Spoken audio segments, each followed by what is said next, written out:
자, 진성준 의원을 모시겠습니다.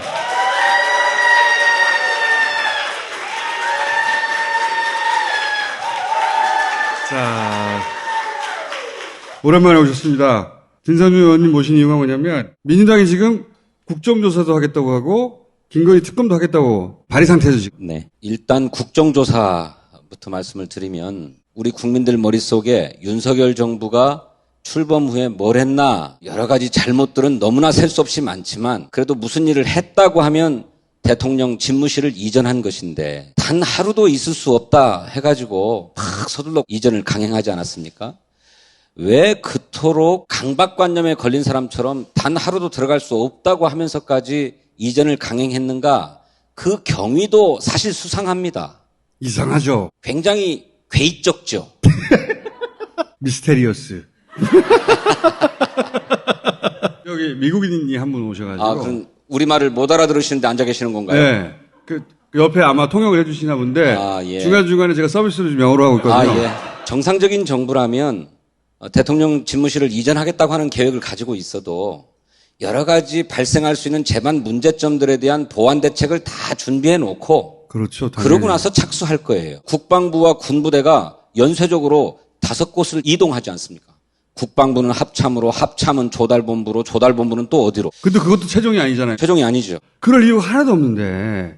그래서 그때 뭐 무속 얘기도 나오고 온갖 얘기가 나왔잖아요. 그렇습니다. 여전히 사실은 모르죠, 사람들은. 왜 그랬는지. 미신이 아니고는 도대체 설명이 안 된다라고 하는 것이 이제 우리 국민들 생각인데 따라서 그 대통령실의 이전의 경위가 무엇인가 정확하게 저는 밝혀내야 된다고 생각합니다. 저도 그렇게 생각합니다.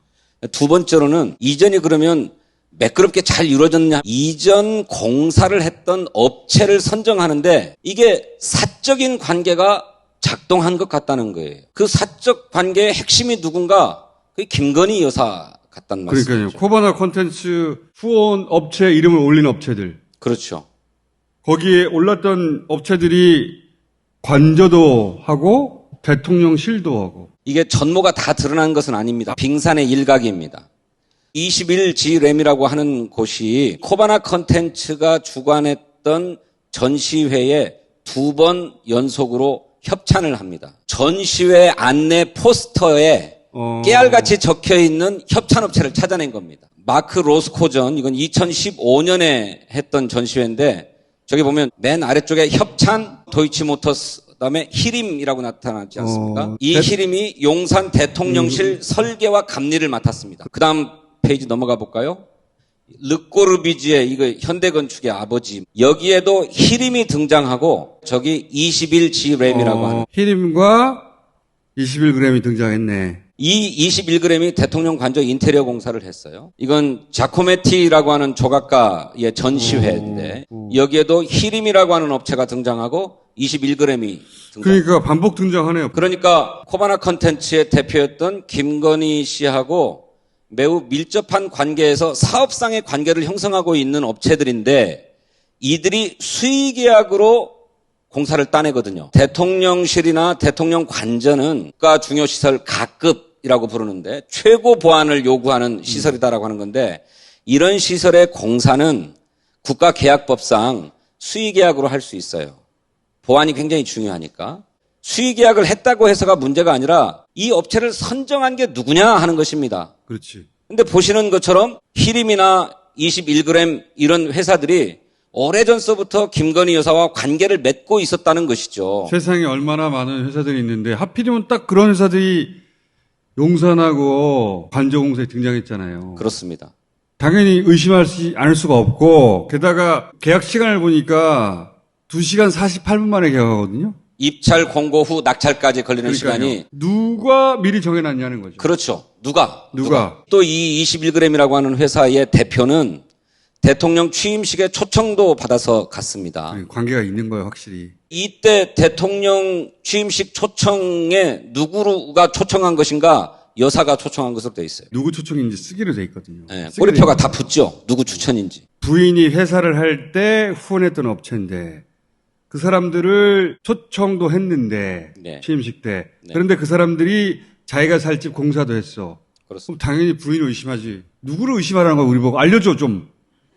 저는 이것이 도대체 국가 보안 사안인지는 모르겠는데 누가 이거를 찍어줬다라고 하는 것을 밝히면 그 사람을 통해서 불순한 세력이 접근을 하고 대통령실 내부에 들어와서 대통령을 위해할 수 있기 때문에 밝힐 수 없다 이렇게 얘기를 해요.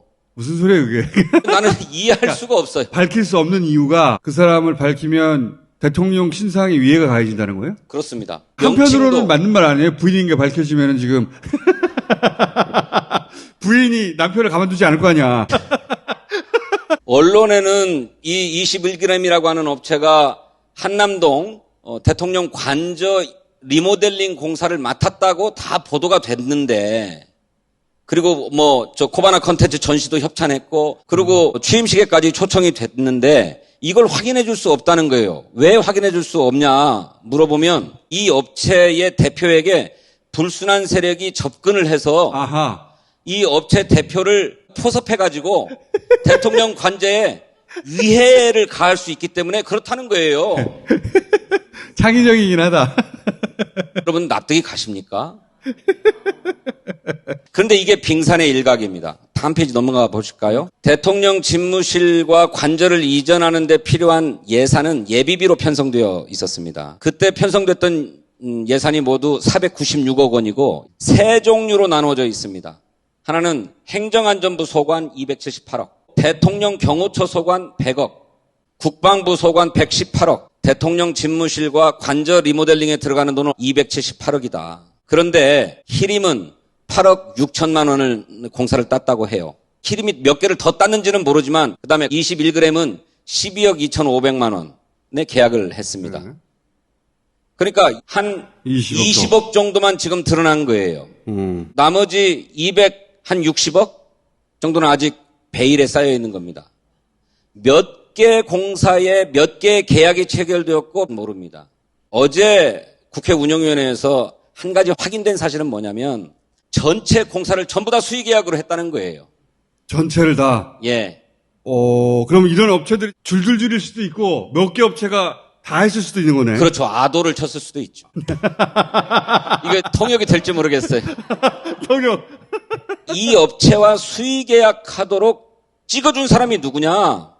현재 드러난 것으로 보면 부인 혹은 부인과 매우 밀접한 관련이 있는 누구? 그렇죠. 그거 아니면 이런 관련성이 나올 수가 없죠. 그렇습니다. 명시적으로 대통령 부인, 영부인이 관여하지 않았다라고도 얘기하지 않습니다. 아, 그래요? 그냥 확인해 줄 수 없다. 왜? 보안상이니까. 이 말로 지금 버티고 있는 겁니다.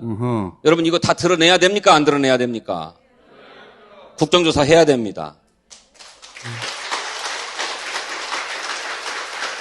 특히 대통령 집무실과 관저 공사에는 278억이 다 쓰여져 가지고 모자라요. 모자라서 예산을 전용 돌려 쓴다 이런 얘기입니다. 돌려 빼쓰고 있는 게 벌써 20억 원이 추가로 지출됐다고 하는 거예요. 그런데 묘한 게 또 있습니다.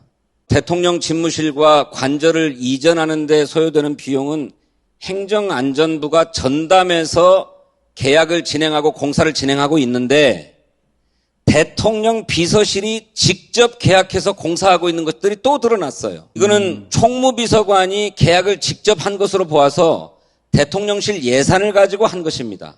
그러니까 플러스 알파가 또 있는 거죠.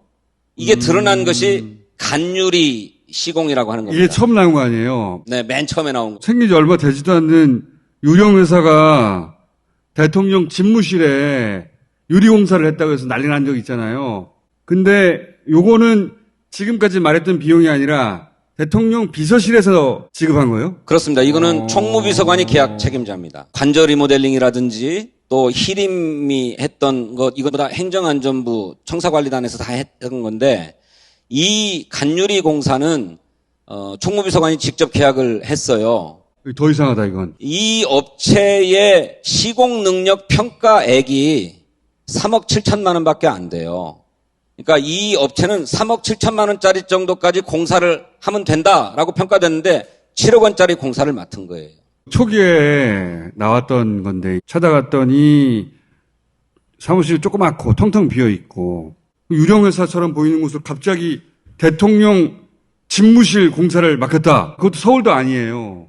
그렇습니다. 네. 거기 가서 봤더니 이만큼 우편물만 쌓여있고. 근데 그때 몰랐던 대목은 그 비용은 대통령실 이전과 관련된 비용에서 나온 건 줄 알았더니 그게 아니라 대통령 비서실이 갖고 있던 예산 중에 일부를 쓴 것 같다. 그렇습니다. 그래서 왜 이건 대통령 비서실이 직접 했는가라고 물었더니 이거 외에도 다른 것도 많이 했습니다라고 자료를 냈는데 다음 페이지 한번 봐보세요. 오. 3층에서부터 8층까지 가설 벽 철거한 거 이것도 했다.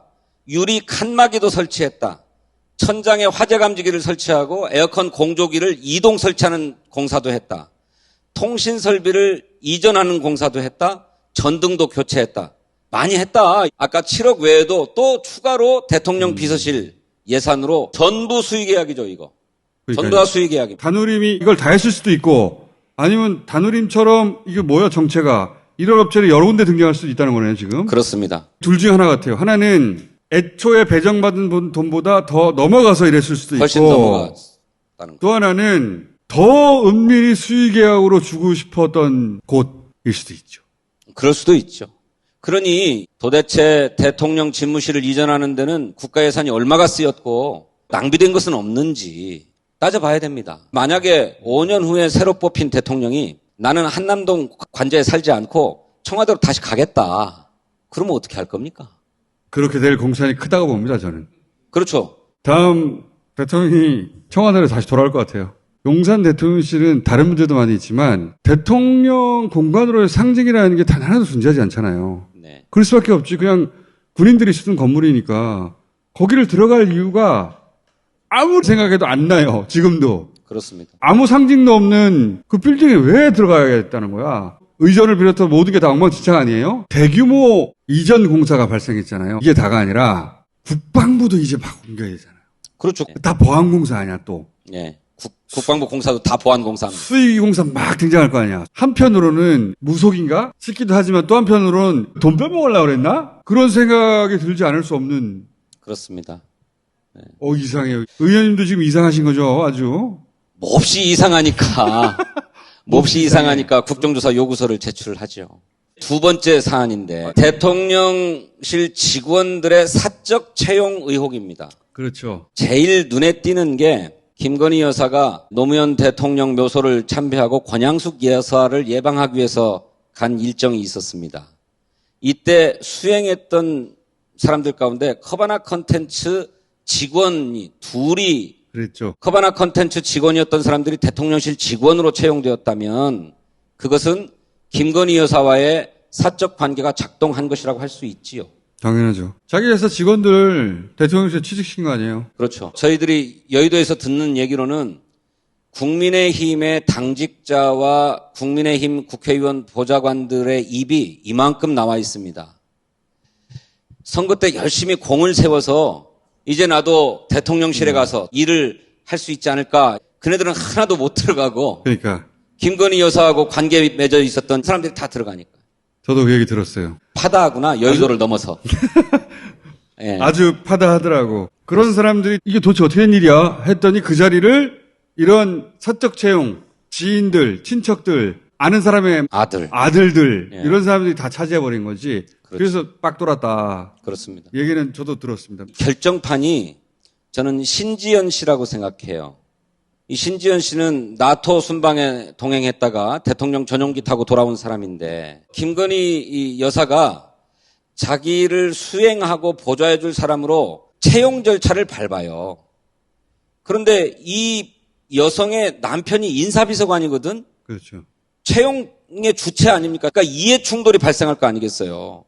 아니 눈치 보이는 거지. 남편이 예. 그렇죠. 자기 부인을 채용하냐 이런 얘기가 나오니까 중단시켜요. 근데 기어이 써야 되겠다 해가지고 나토에 데리고 가잖아요. 채용 절차가 중단됐으면 거기서 관계가 공식적으로 끝나야 되잖아요. 근데 채용 절차하고 무관하게 그냥 데리고 가는 거예요.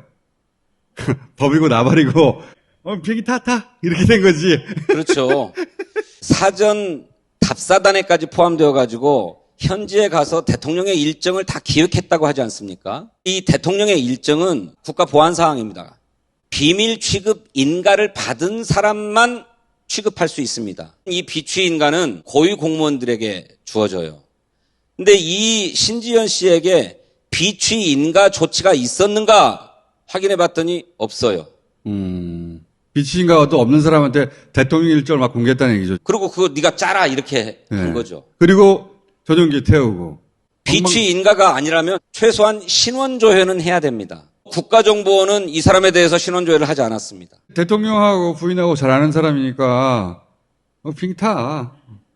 네가 이거 짜. 그렇죠. 그러다가 들킨 거지. 그렇습니다. 사적 채용의 전형입니다. 요 어떤- 얘기만 하고 넘어갈게요. 황종호라고 시민사회 수석실에 예. 5급 행정관이 있는데, 삼촌. 그렇죠. 예. 윤석열 대통령이 삼촌이라고 부르고 김건희 여사에게 작은 엄마라고 부른다고 그럽니다. 근데 이 사람의 아버지가 윤석열 대통령과 강릉의 40년 지기라는 거예요. 40년 지기일 뿐만 아니라 이 사람을 통해서 삼부토건 조남욱 회장을 소개받았다고 합니다. 그리고 이 공사하고 관련해서도 삼부토건과 연결 링크들이 또 나와요. 그렇죠. 제가 어디에서 들으니까 이 황종호라고 하는 행정관은 김은혜 수석이 경기도지사에 출마를 할 때 당내 경선을 유승민 전 의원하고 해야 했지 않았습니까? 그때까지만 하더라도 유승민의 지지율이 훨씬 높았어요. 높았죠. 당내에서도. 그랬는데 이 황종호가 김은혜 캠프에 결합한 순간 국민의힘 의원들이 김은혜 쪽으로 싹 돌아섰다는 거예요. 실세로 이미 알려져 있었던 거죠. 그래서 저는 과거 박근혜 정부 때는 최순실이라고 하는 비선. 그때는 숨기려고 하기라도 했죠. 그렇죠. 공식적인 직함이 없어요. 뒤에 숨어 있는 사람이에요. 그러니까 현 기준으로 세상에서 제일 억울한 사람은 최순실이에요.